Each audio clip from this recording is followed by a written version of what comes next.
Welcome to Corey-osity Unleashed, where we turn bold ideas into action and help businesses and leaders step it up. We're your hosts, Deborah and Ken, obsessed with fresh takes, bold moves, and shaking up the way we lead and work. Alongside our amazing guests, we'll dive into the good, the bad, and the actual what the hell of the workplace, served with a side of sarcasm and a splash of wisdom. Oh, and fair warning, this is an adult podcast. Expect swearing, like Ken just did, brutal honesty, and the occasional dramatic reenactment of some of the most epic workplace fails we've ever seen. Or done. So grab your drink, get comfy, and let's unleash some Corey-osity. Hello, everyone. I am so excited about today's guest. It is the one and only Garry Ridge, who is someone who truly, truly lives and leads by example. He's someone who doesn't just talk about things like trust and belonging and learning, but he spent decades embedding them into the heart of how companies actually operate and thrive. Garry is a leader, a coach, a passionate advocate for workplace cultures that foster belonging, learning, and success.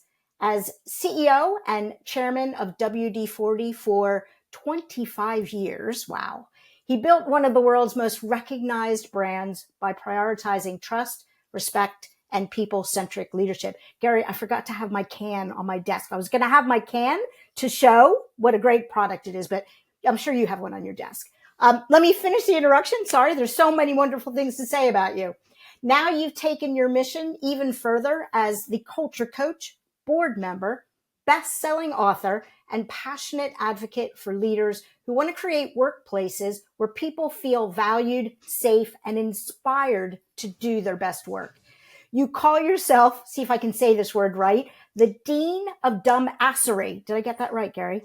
Dumbassery. Absolutely. Okay, great. And your core philosophy is that when people feel safe, valued, and connected, they do their best work and go home happy, strengthening families, communities, and the world. I absolutely love that. We are so thrilled to welcome you to our podcast, where we'll be discussing your latest book, which we can see behind you if anyone's watching, called Any Dumbass Can Do It, Getting Curious and Unleashing Some Rebellious but Sorely Needed Leadership Lessons and Tips. So thank you so much, Garry, for joining us today.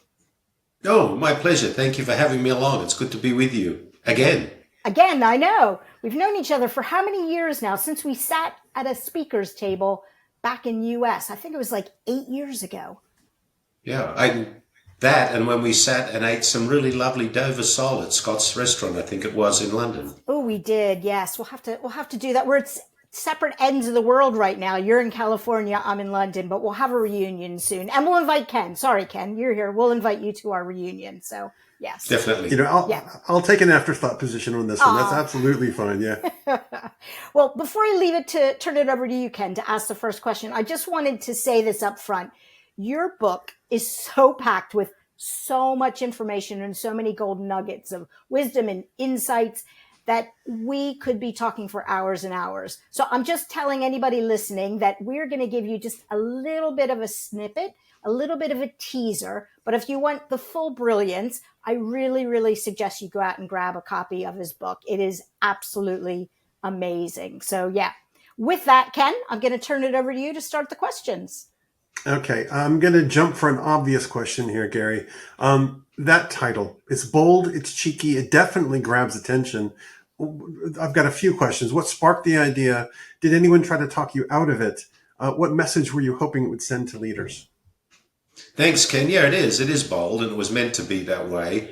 The underlying message really is that if you understand and you know the ingredients that need to be put in place and executed on consistently in an organization, you can build a culture where people go to work every day, they make a contribution to something bigger than themselves, they learn something new, they're protected and set free by a compelling set of values, and they go home happy.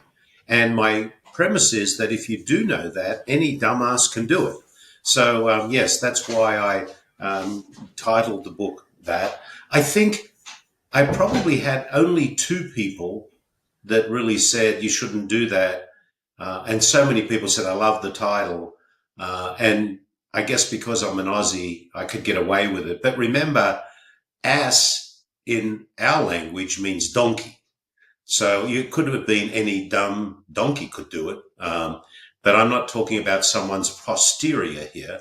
I'm talking about, the whole aspect of it. So that's why. Is that a pun? The aspect of it. Now, I'm just curious. CEOs are not known in general for being humble and being able to sort of see themselves in a self-deprecating mirror. Have many CEOs told you that they had any issues with the title? No. I hope that they're reading it and realizing that that's the dumbassery is their superpower, because really that's what I learned in my time as I led. We have a friend here. Well, let get them. This is, Alec, or Alice, the soul-sucking CEO of Fear Incorporated. He is mentioned, or she is mentioned in the book. And we talk about in the book, all of the toxic behaviors that leaders have that create these cultures where, people don't go home happy. And really that was the purpose, is to get awareness. Ken, what I think is really important is, and what I've learned over time on my journey and through my coaching practice now, I coach 8 CEOs at a time. That's the total number I'll have on my roster at any one time. Most of them aren't aware of their behavior and how it affects others. And really that's the whole essence of my coaching program. Is the first part of it is, are you aware of how your behavior impacts other people? Now that makes all the sense in the world. Thank you. Deb? No, I was just going to say, Gary, I mean, we interviewed you for our book, and you were just so helpful in adding value and adding some details that you've learned. And as you know, the first A in our 3 A's is awareness. So I think you're absolutely right. And, the whole concept of any dumbass can do it. I think once you get past awareness, because to me, that's almost like the first door that you have to open. How do you open the eyes of those CEOs and those leaders that you work with to go to that first step and face your demons and be aware of the impacts, good and bad, that you're having on people? Well, I lean on the work of my dear friend, Dr. Marshall Goldsmith. Marshall's been a friend of mine for many, many years, and I really like his work. I love his coaching style, which is really very much, I'm gonna make you aware. And I use his text, his book, What Got You Here Won't Get You There.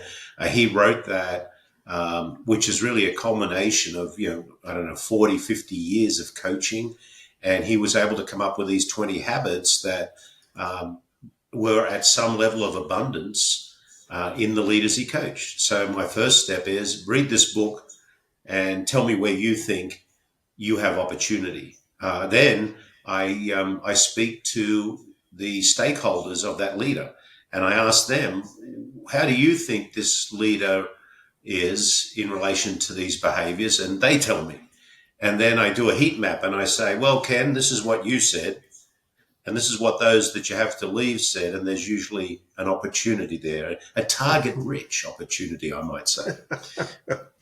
I think that's brilliant. I mean, I have to say, as a leader, one of the things that was the most eye-opening thing for me, besides self-awareness, was awareness from your people, and that whole concept of that 180 and 360 degree feedback. It absolutely changed, my view. It's like, your view is the mirror, and then when you get their view, it's almost like you're, 4, 5, 6 times the view of what's on the other side. So I think that's Absolutely. great. Are there many surprises when you work with your coaches on this, on these people you're coaching on this whole aspect?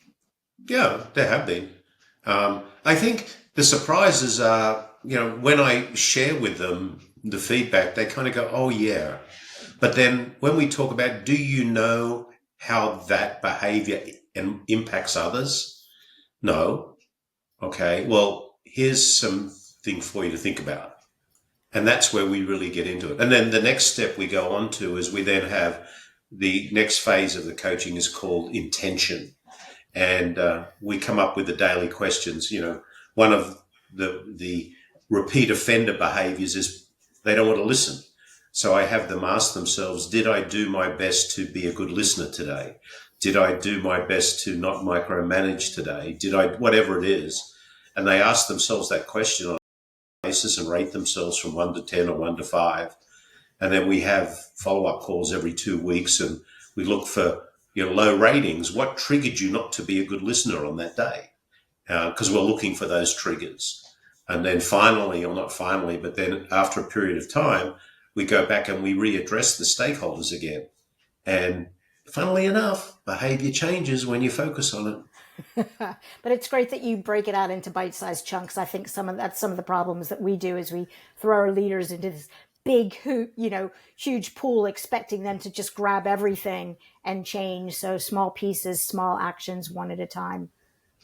Yeah, and one of the things that I think is really important, and I talk about it a little bit in the book, is you don't change culture by sprinkling fairy dust on an organization. I have a really good friend of mine. His name's Charlie Maloof. He owns a chain of Ashley furniture stores out in Charlotte, North Carolina. And he shared a statement with me once, and I must quote it, I don't know, all the time.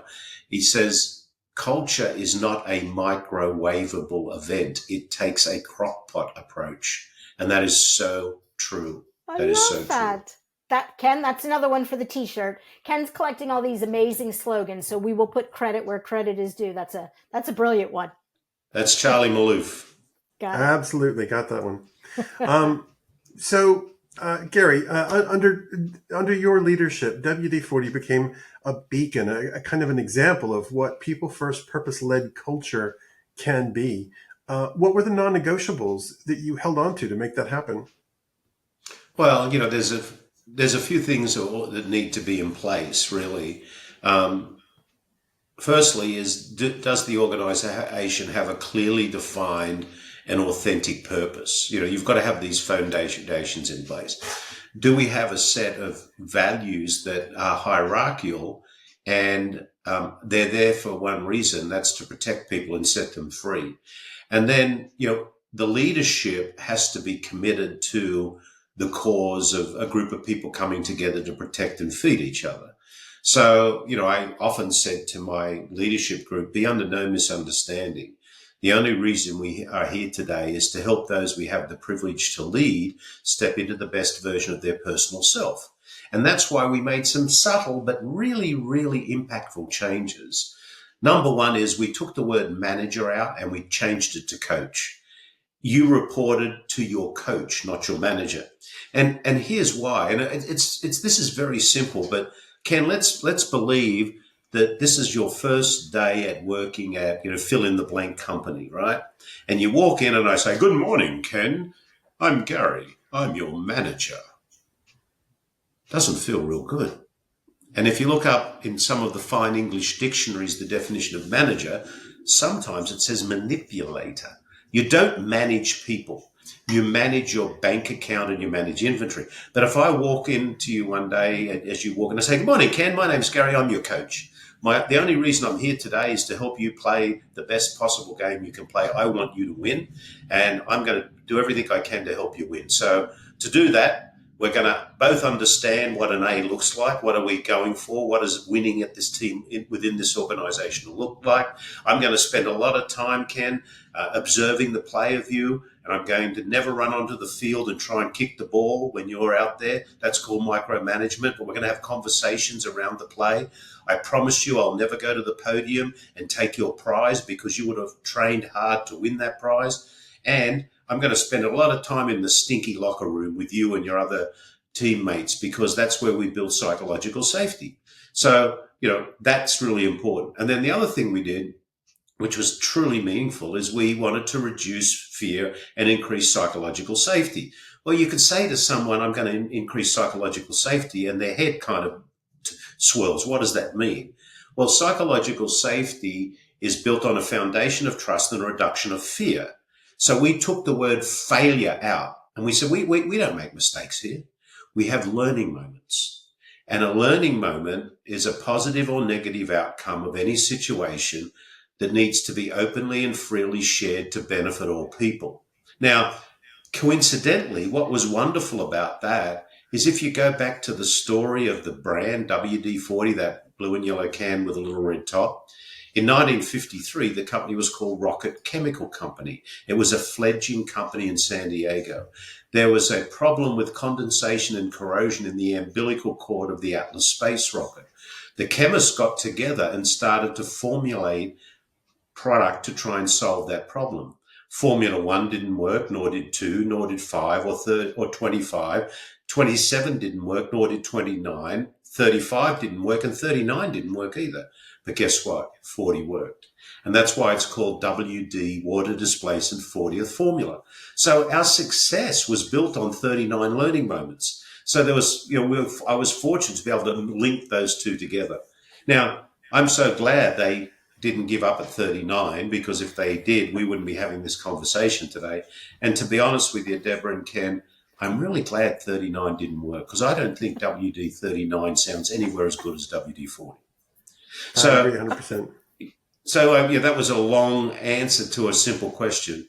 But then there are a couple of other things.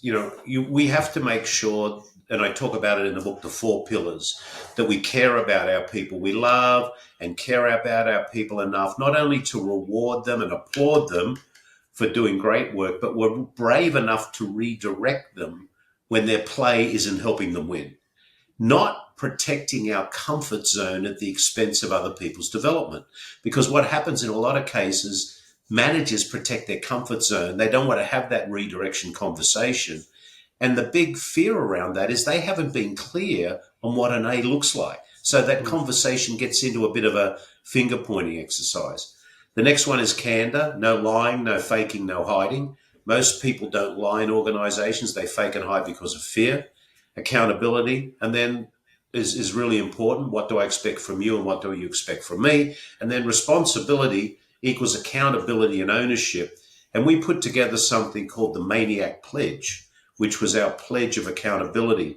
And the Maniac Pledge is there to treat a very, very rampant disease that exists in a lot of organizations, very, very bad disease. It's called the na-na-ni-na-na disease, the finger-pointing disease.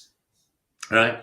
So we could say we're not going to finger point here, or like we did, we again put something together to give them permission. So we created the Maniac Pledge. And the Maniac Pledge says, I am responsible for taking action, asking questions, getting answers, and making decisions. I won't wait for someone to tell me. If I need to know, I am responsible for asking. I have no right to be offended that I didn't get this sooner. And if I'm doing something others should know about, I'm responsible for telling them. So that was the pledge that we took in the organization to get rid of the na-na-ni-na-na disease. Oh, Garry, that's absolutely fantastic. I can just picture what the change of nomenclature from manager to coach would have made in my last 3 organizations. The amount of conversations I had to have with the managers who reported to me to try to convince them they weren't there to rule with an iron fist. They're there to support their people and grow their people, and they will be better because of it. And nobody wanted to have that conversation. They all wanted to say, well, can I make them do this? It's like, no, you're asking it completely wrong. Oh man, I tell you, I so wish I'd had this conversation with you 10 years ago. Seriously. Oh, thank you. Yeah, that change to coach was so powerful, because you could talk to the leader who was the coach and hold them accountable.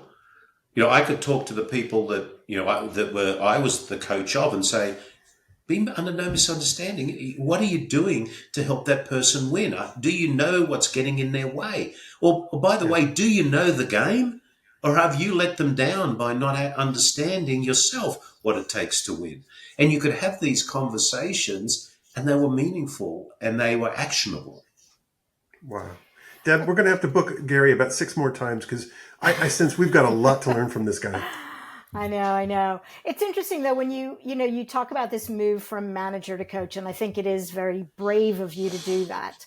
Some organizations I've heard are trying to shake things up and move to like self-led teams, which, I get how the world has changed. You don't necessarily need a manager, but I love the concept of coach. As a matter of fact, when we were creating our building blocks, leadership building blocks, originally we were going to sort of have under development coaching. And after talking to you, we're like, no way. it is such an important mindset change. It needs to have its own, building block. And I guess my question to you specific to coaching is, how did you get people to embrace it? Because it's very different. So, the existing people that you had, I'm not going to call them managers. How did you get them to do that shift? And then how did you going forward recruit people who, signed on the dotted line and got what you were trying to do? Well, firstly, there's a very simple question. And I would ask you this question, Deborah, if you were on my team. How would it feel if your role in this company was truly dedicated to helping other people succeed? Wouldn't that feel good when you went home at night instead of trying to direct them? And then, it took time. We had a program in the company called Coaches Coaching Coaches. So, we didn't just say, you are going to be a coach. We said, you are going to be a coach. This is what a great coach looks like. This is what getting an A looks like at being a coach. Look, don't be overwhelmed. And, we broke it down to, those simple aspects. We didn't try to overcomplicate it, but, we had what I call the coaching contract. And I could sit with you very quickly and say, okay, here's your coaching contract. A great coach is committing to helping the player get an A. So make sure you know what an A looks like. And I wrote a book with Ken Blanchard called Helping People Win at Work, where we talk about getting an A. And I could say to them, you need to know the game and what it takes to win as a coach. So how am I going to help you understand, and what competencies do you need to polish up on so you really know the game? And then the principles I talk about, you're not going to run on the field. You're going to spend a lot of time on the sideline. You're going to add value to the player with feedback on how to improve. You're never going to the podium, and you're going to spend a lot of time in the stinky locker room. Those are the simple things you need to do. And you're going to have regular, disciplined conversations with your people at minimum every 90 days. Every 90 days, you're going to sit down and say, Ken and Deborah, I'm only here for one reason right now, and that's to have a conversation about how I can help you and talk about where I see areas you may need to focus a little deeper on, and to hear where you need help. Yeah. And, it's so powerful as a coach, but also I can imagine that it also had a mindset shift for the employees themselves, because they had to take that responsibility, differently than having a manager. So again, what did you do to help your team, your employees? What did you call them at WD-40? Tribe members. That's what it is. Tribe members. What did you do to get your tribe members to embrace it and step up to, you need to work differently with a coach versus a manager? Well, they loved it because, they weren't being managed. They were being helped to improve. Interestingly enough, in our employee feedback surveys, 97% of our global team or tribe said they respected their coach. Now, in most cases, people leave their organization because they hate their boss, right? That's like saying, if I would have the word manager in there, I respect my manager. Do you think we would have got a high score? Because the manager's behavior would have been completely different from the coach's behavior. And when we went back and we asked them, why do you respect your coach? They said, because they're here to help me. Duh. Duh. Whereas a manager, they're there to manage me, which has more of the negative side of it. So it is, I think it's lovely. And the point that you make over and over again with how you're changing words is that words can be powerful. You have to back it up, but you've really been leading over the last 10, 20, 30, 25 years on trying to rewrite the words that we use in the workplace. And yeah, no, I absolutely love that. Thank you for that on behalf of all of us in the workplace. Absolutely. As you're talking, Garry, I just want to keep jumping up and down going, yeah. You say leadership starts with the heart, moves to the head, and then the hands. Should all leaders be servant leaders, or are there scenarios where decisiveness must override humility?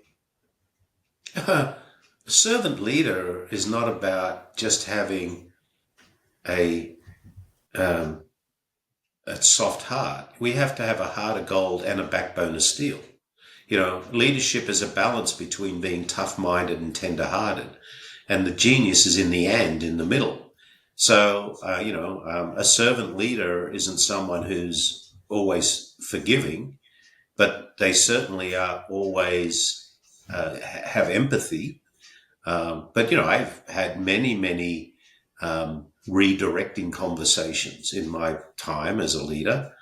And if you're at either end of that, if you're too tough-minded, you become that arrogant autocrat. And if you're too tender-hearted, people don't think that you're going to be able to make tough decisions. So servant leadership is not about, popcorn, pizzas, and margarita parties. It's about putting in place those foundations and then consistently working on them aligned with the values of the organization. So, I'm an Aussie. You think I'm a softie? Come on.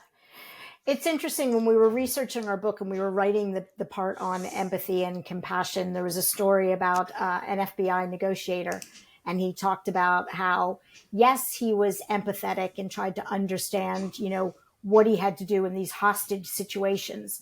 But he didn't necessarily, he absolutely didn't agree with what they're doing. And I think one of the things, going back to your idea of being soft and such, is some people think as CEOs and leaders, you can't make the tough decision. So I guess my question to you is, how have you balanced throughout your career as a CEO, being a servant leader, empathy and compassion, but sometimes making those tough decisions? How do you get that balance right? I think you need to make sure that the values in the organization are in place. And in most cases, you make decisions around those values.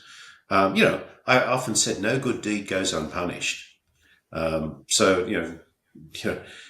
never go, this is not leadership's not a popularity contest. It's a contact sport. Certainly I had to make decisions during my time that not everybody agreed with, but the decisions were made in the best interests of everybody.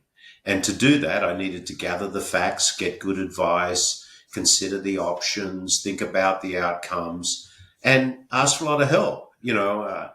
As you probably heard me say, I often used to say, "G'day, I'm Garry Ridge. I'm the consciously incompetent, probably wrong and roughly right, chairman and CEO of WD-40 Company, and I need all the help I can get." And, so again, you bring people into the conversation, you bring people as you can into the situation, you're searching for outcomes, socializing the issues.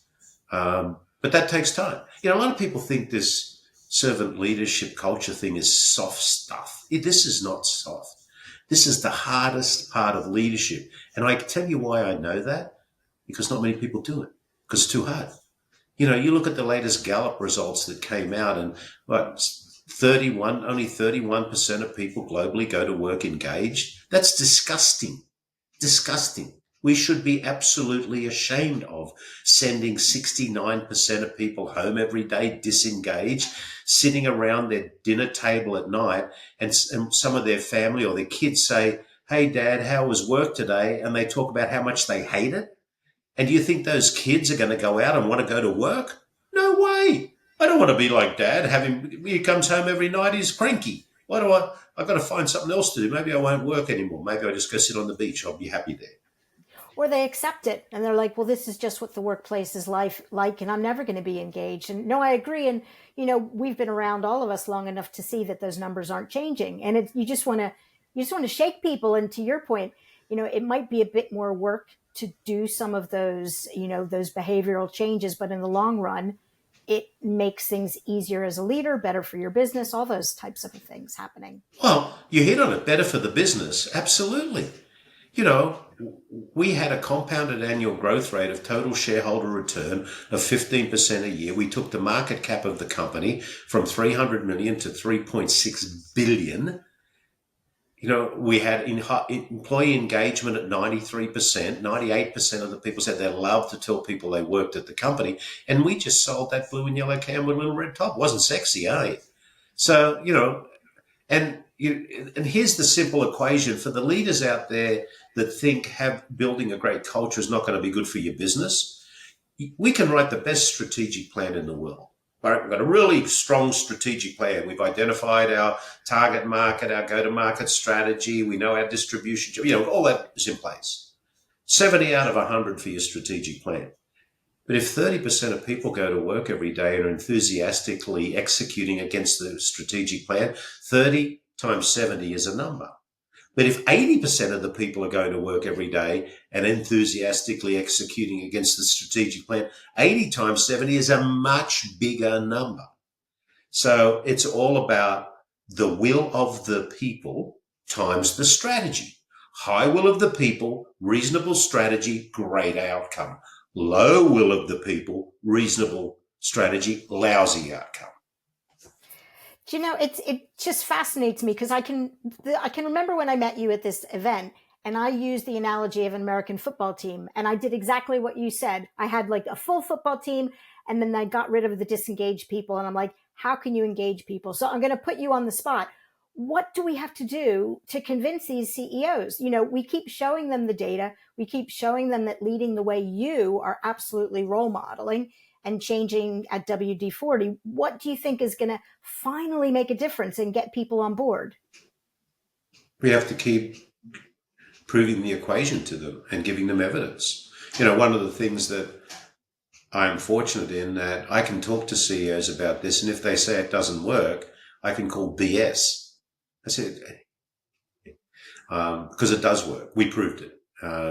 And, you know, one of the things, I think there's also a light at the end of the tunnel. It's not a train coming for us either.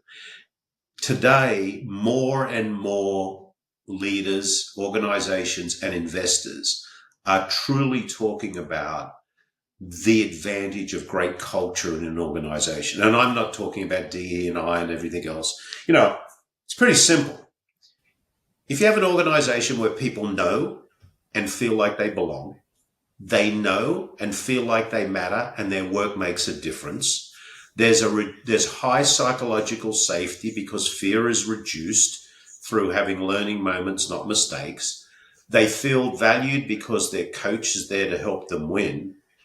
And they're able to make choices because you have a set of values that protect them and set them free. If you have those things and you're consistently executing against those things in whatever way you will over time create a very, very strong and engaged culture. Very simple. Not easy.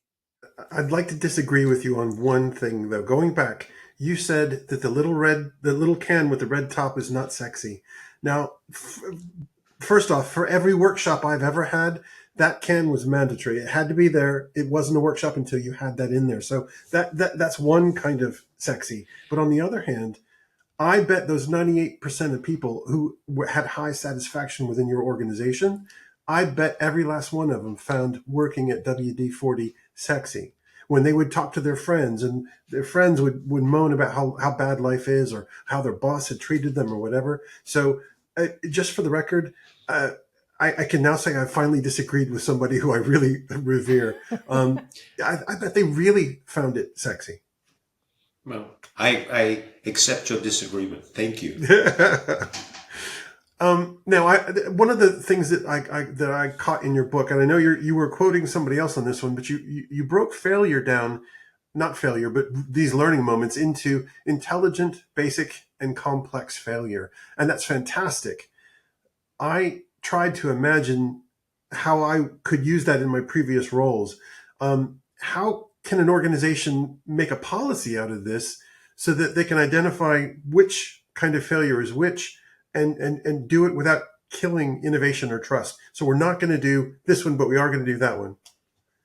That would mean them doing one thing. And the person I was referring to was Amy Edmondson. And here is her book, The Right Kind of Wrong. And this is where she actually breaks out, you know, the science of failing well. So, you know, I'm not smart enough to be able to give you this verbatim. Go buy her book. It's one of the best, and that's why I quoted it in my book. And she wrote a beautiful recommendation for my book as well. So, and funnily enough, I just happen to have it over here on my bookshelf. That's now on my reading list. Thank you very much for that. She's written quite a few books so that are absolutely amazing. Yeah, she's one of those people along with you where as soon as I hear they have a new book coming out, it's like when. So I'm based in the UK and your book came out in the US first, and you know me, I'm like, when's it coming? When's it coming? We need to read it over here. So no, love it. I'm going to go back to something that you talked about before, which was values. And I think I've interviewed you actually for all of my books, but one of the books that I interviewed you on was values. And I did it for a couple reasons. First of all, I thought your values were brilliant, but also the way you used your values it wasn't just words on a wall. I mean, I can remember like on your website when you'd apply for a job, you'd have the values and then you'd click and it would say, are you sure you can live these values? So maybe talk a little bit about how and why you were so intentional with your values and what difference it made for your business and your people. Well, I have to thank my dear friend and mentor, Ken Blanchard, for his wisdom around values. When I was, back in the year 2000, when I was doing my master's degree in leadership and Ken was my professor at USD, he did a great session on values need to protect people and set them free. A lot of people think values are rules and regulations. They're not. They have to be living statements that protect people and set them free. And the other thing that he said, which was beautiful, he said, and they need to be hierarchical. In other words, the most powerful one needs to be at one, and then you go down. So our number one value is we value doing the right thing. Our number two value was we value creating positive, lasting memories in all of our relationships. Our number three was we value making it better than it is today. Our number four was we value excelling as a tribe while winning as an individual. Owning and acting on it was the next one. And then we value sustaining the WD-40 economy was the final one. And we used to, and they still do at the company, use these in decision-making processes all the time so we could reflect on them. And my goal was, as we were expanding globally, which is one of the things that I was, challenged to do with the brand, is I said, the sun was never going to set on the company. Somewhere around the world, at any time in the day, someone needed to make a decision. So how do we give them the values that allows them to make that decisions without what Ken used to talk about, quacking up the hierarchy, trying to get to someone to make a decision. And as I shared one of the 5 things that needed to be in place earlier, allowing people to make choices was one of those. So, a number of times someone would come to me and say, I need to make a decision on this. What would you do, Garry? I said, well, if you were using our values to make this decision, what would you do? And they would go, blah, blah, blah, blah. I said, well, you've made the decision. Those are there to help you make that decision. Yeah, absolutely. Sometimes when I do workshops, I get like glasses and put the values, like this is the lens you should be looking through. But what's really interesting, of all the companies I interviewed and researched when I was doing my values work, nobody put them in hierarchical order but you. And I love that because sometimes they get an opposition and you need to figure out which one to use. So I think you made it easier for your employees by doing that. And I proved that. I taught at the University of San Diego for 16 years, and I taught the class in the master's program on culture. And one of the workshops that I did was based on values. And I wrote a case study that had a lot of twists and turns in it. And I said to the group, here's a case study. I'm going to divide you into 3 groups, and I want you to take the case study. I want you to read the case study, and I want you back here in 30 minutes with your recommendation on your actions based on this case study. Now, here's the rules. Group 1, you have a set of values and they're hierarchical. Group 2, you have a set of values and they're not hierarchical. Group 3, you can do whatever you want. And at that time, Group 3 were applauding. They felt they were so, freedom. I don't know how many times I ran this simulation. The exact thing happened every time. The first group back with a solid recommendation, still smiling, were Group 1, who had the hierarchical set of values because they were given the framework to make a decision without debating which one is more important, whatever. The second group back was the one that had the values, but they weren't hierarchical.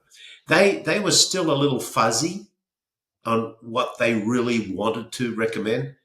The group with nothing, they came back. I actually always had to go out and call them in, and they were at a state of you could even feel anger amongst them because they spent all their own time cementing their own point of view instead of using this. So the other thing about a hierarchical set of values in an organization is it reduces churn. You actually get stuff done without people having to churn through, and they feel good about themselves. So very powerful, very powerful. Yeah, no, I love it.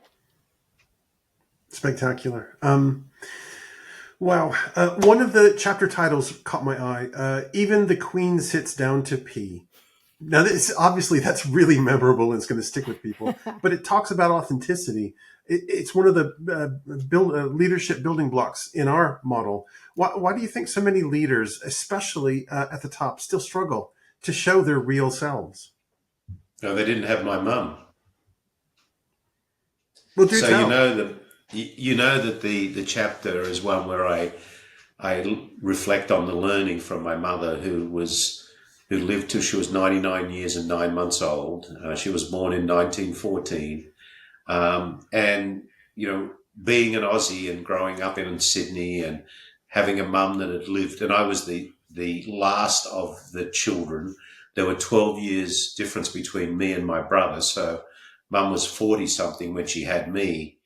And she was so good at dishing out unconditional love, which means that, she would cut the legs out from underneath you if you got too big for your boots and, whatever. So I think it comes back to, and in the book, I tell the story about having a cup of tea with mum and the tea, the saucer and the teacup that I still have here in my home, where, she would give me the feedback that I know I deserved, but not necessarily everyone was brave enough to give it to me.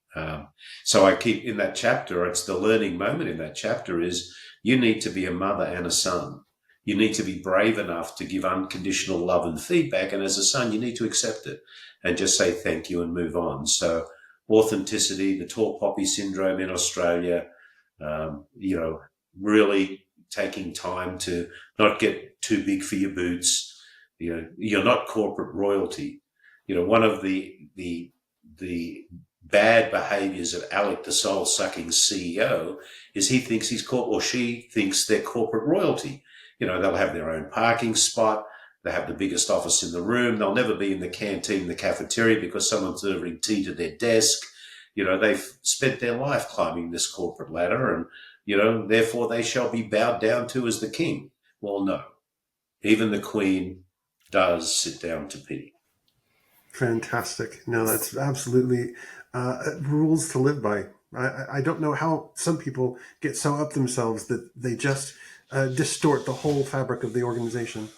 But it's interesting, though, because if I think about it, and it's quite funny that, you talk about your mom, because when I was writing one of my books with my CEO, we shared it with his mom, and we had this model called the engagement bridge model. And she goes, aren't these all the things I taught you as a child? Aren't these the things that we taught you? And I almost feel like we're going back to what we were taught as children, because I don't know about, you, Gary, and Ken, but when I was growing up as a leader, I was taught wrong. I was wrongly taught that I needed to act like I was in that top level. I couldn't be authentic. I couldn't be vulnerable. So, it's almost like you're challenging people to unlearn the things that we were taught to do. I'm looking to see if I had my other book there, but I think I mentioned it.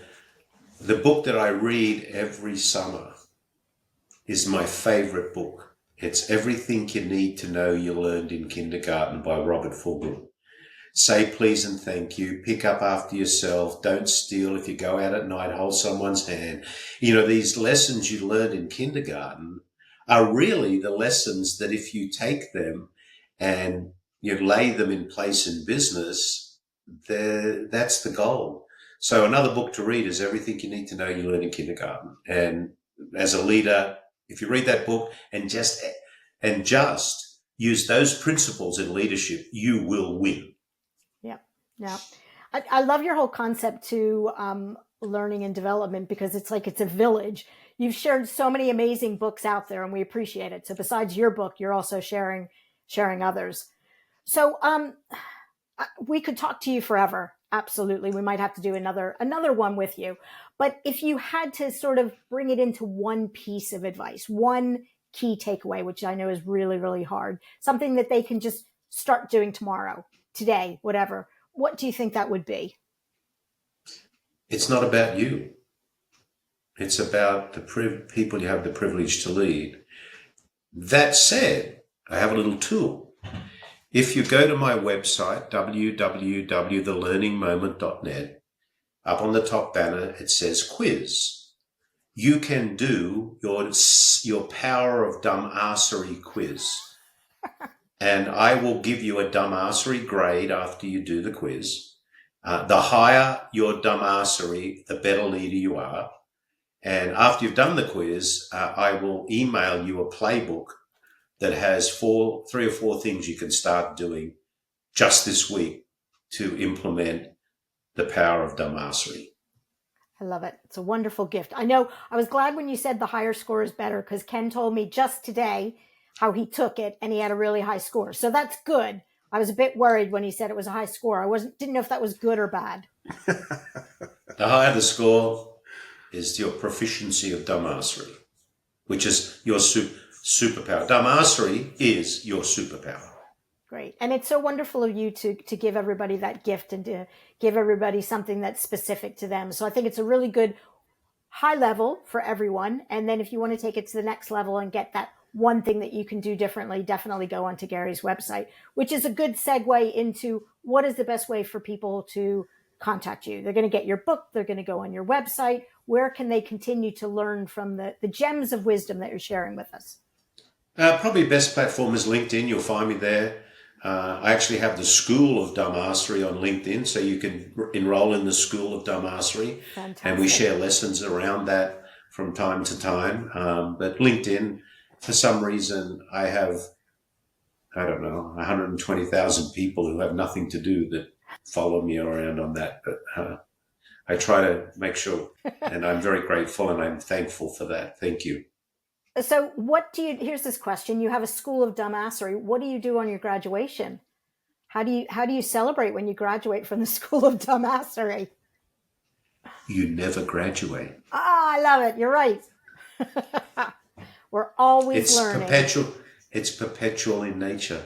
There you go. Another gem, another nugget of wisdom. So thank you so, so much, Garry. We really appreciate your time. We know that you're running here, there, and everywhere with your book, your training, and everything. So thank you so much. And I hope everyone learned as much as we did today. Delightful conversation. And thank both of you for going the yards you go to get this message out, because, we have a mission. We all have a mission to make the world a better place. And by helping people build better cultures, we will positively impact the world. And a little happier world right now wouldn't be a bad thing. I agree. So go out and have a happy day. Thank you very much. What a privilege. Thank you, Garry. You're welcome.